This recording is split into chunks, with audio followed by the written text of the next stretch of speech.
In the matter of Tukesh Singh versus the state of Chhattisgarh, Supreme Court allowed the appeals and quashed and set aside the judgment and order dated 10 September 2010 passed by High Court of Chhattisgarh.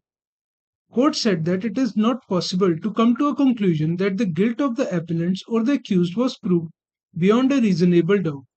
The version of the eyewitnesses differed in that case. In this present case, in case of two eyewitnesses in the cross-examination, it was brought on record that accused persons named by them were sitting in the court.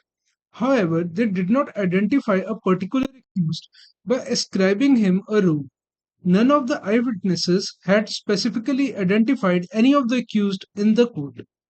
In this case, the failure of the eyewitnesses to identify the accused in the court as the accused they had seen committing the crime was fatal to the prosecution's case. There were material omissions brought on record in the cross examination of the eyewitnesses. Those were so relevant that the same constituted contradictions in view of the explanation to Section 162 of Code of Criminal Procedure 1973.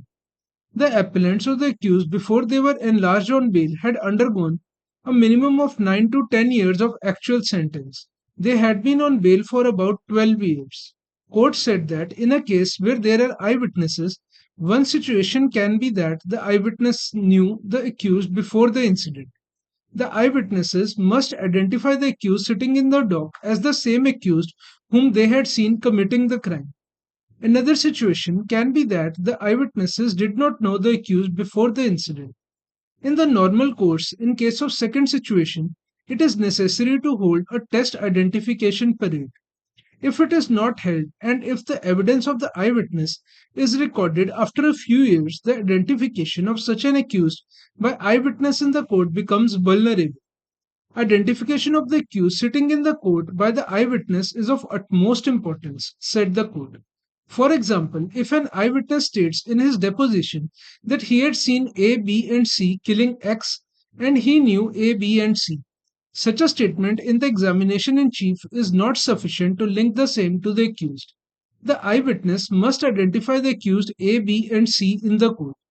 Unless this is done, prosecution cannot establish that accused are the same persons who are named by eyewitness in his deposition. If an eyewitness states that he had seen one accused assaulting the deceased with a sword, and another accused assaulting the deceased with a stick, and another accused holding the deceased to enable other accused to assault the deceased, in such a case, the eyewitness must identify the accused in the open court who, according to him, had assaulted the accused with a stick, who had assaulted the deceased with a sword, and who was holding the deceased. Unless the eyewitnesses identify accused present in the court, it cannot be said that, based on the testimony of the eyewitnesses, the guilt of the accused has been proved.